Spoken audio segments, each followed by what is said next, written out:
Welcome students again in our English classes.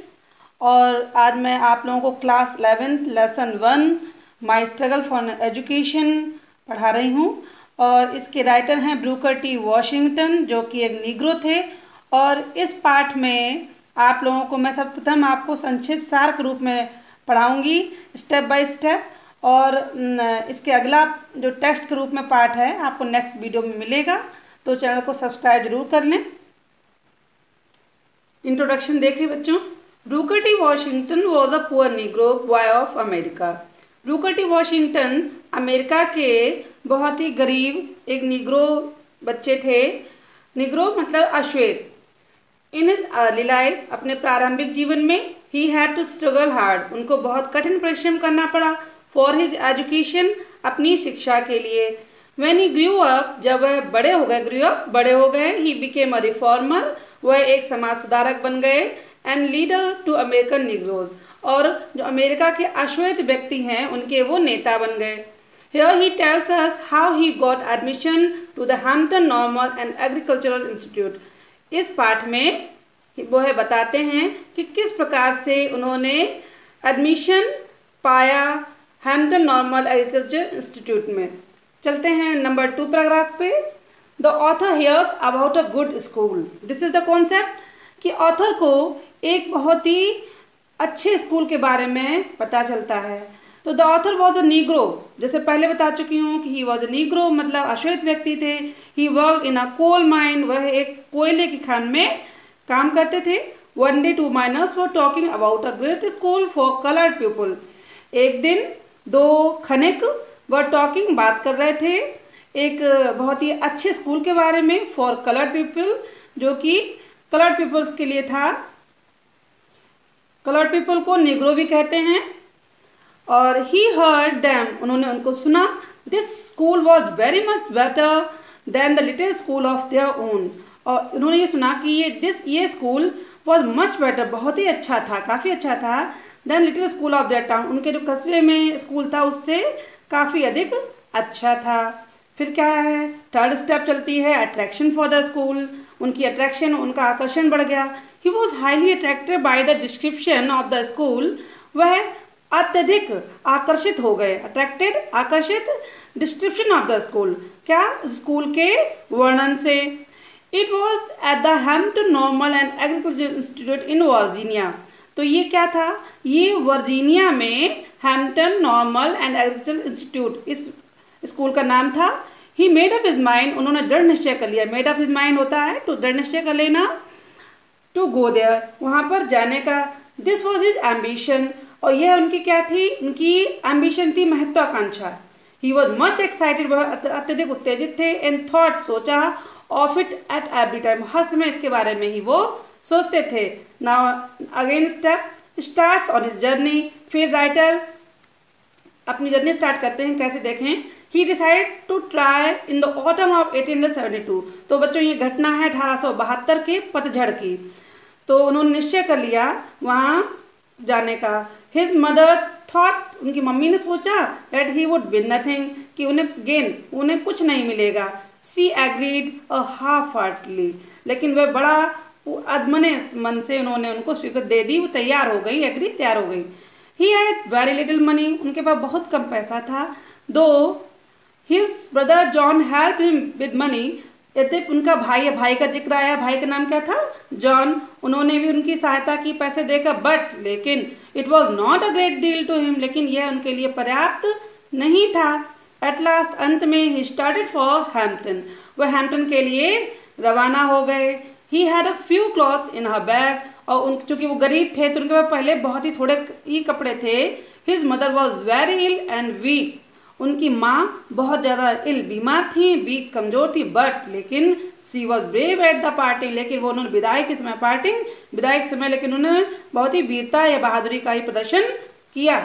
अब writer कहाँ पहुँचते हैं, रिचमंड। एट रिचमंड स्टेप, तो द ऑथर लिव्ड इन माल्डन, तो ऑथर कहाँ रहता था, मेल्डन में रहता था, एक जगह थी मेल्डन, वहाँ रहता था। Hampton is about 500 miles from Meldon, और हैम्पटन लगभग 500 मील दूर था जहाँ वो रहते थे, उनके निवास स्थान मेल्डन से। He walked and begged rides in wagons and cars, तो तो ही वॉक, वह चलते रहे, पैदल चले। बैक राइड्स, क्या कई सवारी थोड़ा जो चल रही हैं डब्बे वगैरह कहीं कार वगैरह के, तो उनसे कह दिया कि भाई हमें भी बिठा लो हैं। आफ्टर सम डेज, कुछ दिन बाद, ही रीच रिचमंड, वह रिचमंड पहुंच गए। Hampton was still about 82 miles away from there. तो जब वो रिचमंड पहुंचे हैं तो वहां से Hampton was still about, Hampton अभी भी दूर था, कितने, 2 माइल्स अवे, 2 माइल दूर फ्रॉम देयर, वहां से। अब डिफिकल्टीज क्या आती हैं रिचमंड पहुंचने पर? He had no money, difficulty में होती परेशानियां आती जो। ही हैड नो मनी, उनका पैसा नहीं था। Knew nobody in Richmond, और वह रिचमंड में किसी को जानते नहीं थे। न्यू, नो की सेकेंड फॉर्म है। He asked at several places, he, उन्होंने आस्क पूछा, एट बहुत से कई जगहों पर, फॉर लॉजिंग, ठहरने के लिए, but he could not get it, लेकिन वो इनको पा नहीं सके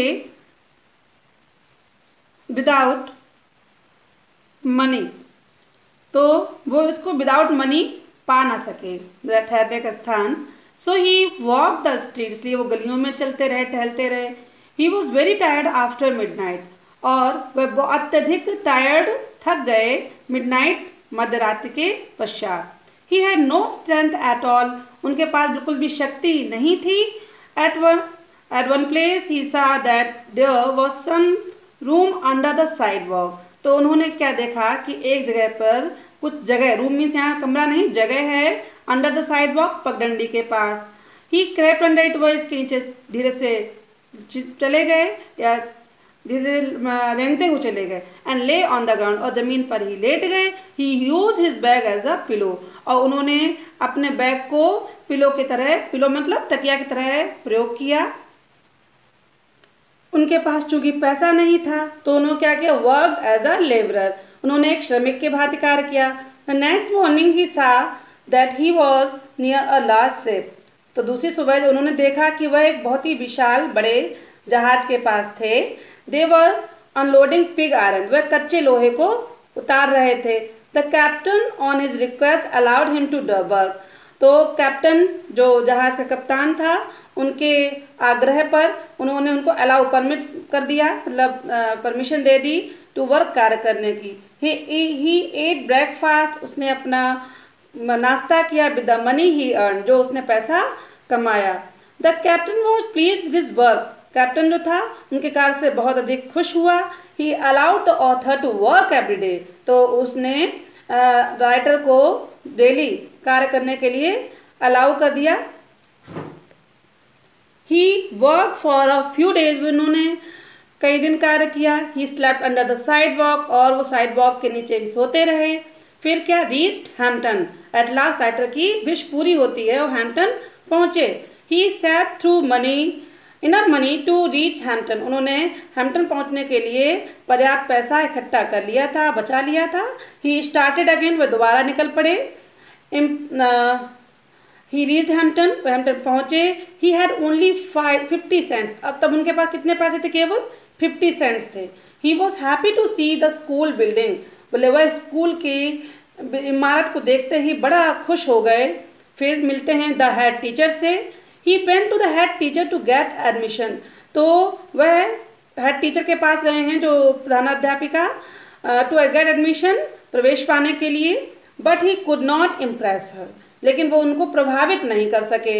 as he was without proper food, bath and clothing, क्योंकि उन्होंने प्रॉपर फूड नहीं खाया था, ठीक से नहाया नहीं था, अच्छे कपड़े नहीं पहने थे साफ सुथरे, फॉर अ लॉन्ग टाइम, लंबे समय से। She was doubtful about his fitness for his admission, तो वह जो थी टीचर, अध्यापिका, बहुत उन्हें संदेह था उनकी फिटनेस पर कि प्रवेश देने में। He continued to impress her in all the ways, तो वह कॉन्टिन्यू उन्होंने रखा उनको इम्प्रेस करने का, प्रभावित करने का हर तरीके से। फिर क्या होता है, एग्जामिनेशन होता है उनका। देखें बच्चों, after some hours the head teacher asked him, कुछ घंटों के बाद में हेड टीचर ने उनसे पूछा, कहा, टू स्वीप द रेस्टेशन रूम, कि संगीत कक्ष को साफ झाड़ू लगाओ। ही न्यू, वह जानते थे, that he could get admission, कि उनको तभी प्रवेश मिल पाएगा, if he did this work well, कि वह इस कार्य को ठीक से करेंगे। सो ही एक्सेप्टेड इट, इसलिए उन्होंने इसको स्वीकार कर लिया, विद अ ग्रेट प्लेजर, बहुत ही उत्साह के साथ, खुशी के साथ। फिर क्या हुआ? To writer was a hard worker please the head teacher, उन्होंने उन टीचर को, अपने हेड टीचर को खुश कर लिया। He swept the registration room 3 times, उन्होंने उस रेजिस्ट्रेशन रूम को, संगीत कक्ष को 3 बार साफ किया। ही डस्टेड इट 4 टाइम्स, उन्होंने उस कमरे को 4 बार तो पोछा। ही क्लीन्ड एवरीथिंग थॉरोली, और उन्होंने क्लीन, साफ किया एवरीथिंग, हर चीज को थॉरोली, पूर्ण रूप से। Then the head teacher examine the room, फिर जो उनकी जो हेड टीचर थी उन्होंने उस रूम का परीक्षण किया। She rubbed her handkerchief on the furniture, उन्होंने अपना स्वयं का रुमाल, हैंडकरचीफ रुमाल फर्नीचर पर रगड़ा है। But she found no dirt, लेकिन उनको बिल्कुल भी धूल कण नहीं मिले। शी सैड, उन्होंने कहा that she would admit him, कि वह उनको प्रवेश देंगी। The sweeping of that room was the best examination that he ever passed, और उस कमरे की साफ सफाई ही उनकी सबसे अच्छी परीक्षा थी जो कि इन्होंने पास कर ली थी। तो आप बच्चों, इससे सीख मिलती है आप लोगों को कि आपको कभी भी अपनी आशाएं नहीं छोड़नी चाहिए। Where there is a will there is a hope there is a way, अर्थात जहाँ चाह है वहाँ राह है। अगर आप और सीखना चाहते हैं तो चैनल से जुड़े रहें और निरंतर पढ़ते रहें। Good day.